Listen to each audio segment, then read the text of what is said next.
ആർക്കാ ഇഷ്ടമില്ലാത്തത് അല്ലേ? നെയ്യപ്പം എന്ന് പറഞ്ഞാൽ എല്ലാവർക്കും ഇഷ്ടമല്ലേ? നെയ്യപ്പം മൂത്ത അപ്പൂപ്പൻ അമ്മൂമ്മയ്ക്ക് ഒടുവിൽ എന്താ സംഭവിച്ചത് നമുക്കൊന്ന് നോക്കിയാലോ.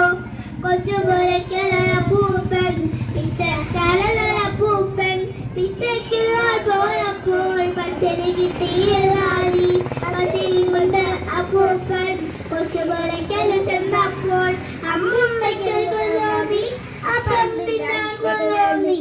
പച്ചരി വേഗം കുത്തിയിട്ട് ശർക്കര ചേർത്ത് കലക്കിയിട്ട് ചൂട് പറക്കും മൂന്നപ്പം ചുട്ടു തീരത്തി അമ്മൂമ്മ.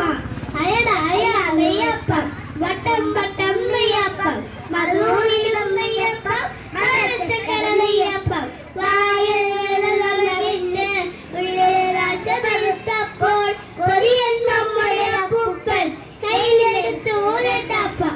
ഇത് കണ്ടപ്പോൾ അമ്മൂമ്മയ്ക്ക് അരിശം വന്നു പെട്ടെന്ന്.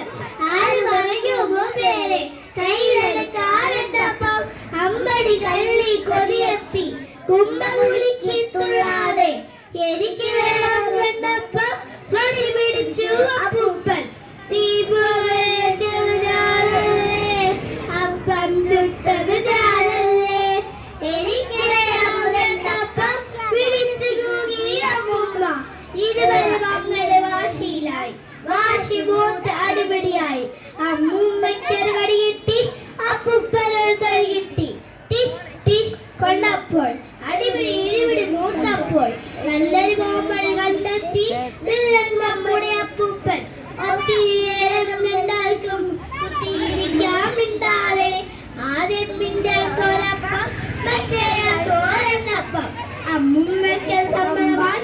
അങ്ങനെ ഗംഭീരമായി അപ്പം കൊട്ടയിലാക്കിയിട്ട് അങ്ങേ മുറിയിൽ വച്ചിട്ട് വീട്ടുവരാൻ രണ്ടാളും കുത്തിയിരുന്നു മിണ്ടാതെ.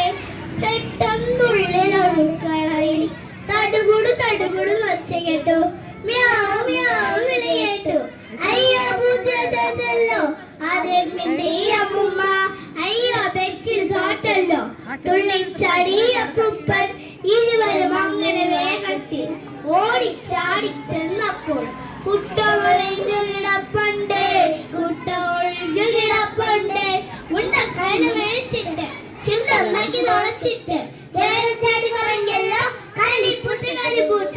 ഒഴുകിയ കൊട്ടയെ നോക്കിയിട്ട് ഒട്ടിയ വയറും തടവിട്ട് മെല്ലെ നടന്നു രണ്ടാളും പായ വിരിച്ച് കിടപ്പാടാൻ. പാവപ്പുറമായി അല്ലേ വഴക്കുണ്ടാക്കിയതുണ്ടല്ലോ ഇങ്ങനെയൊക്കെ സംഭവിച്ചത്. വഴക്കൊന്നിനും അത് വരാതെയല്ല നാശത്തിലേക്ക് നയിക്കൂ. നന്ദി, നമസ്കാരം.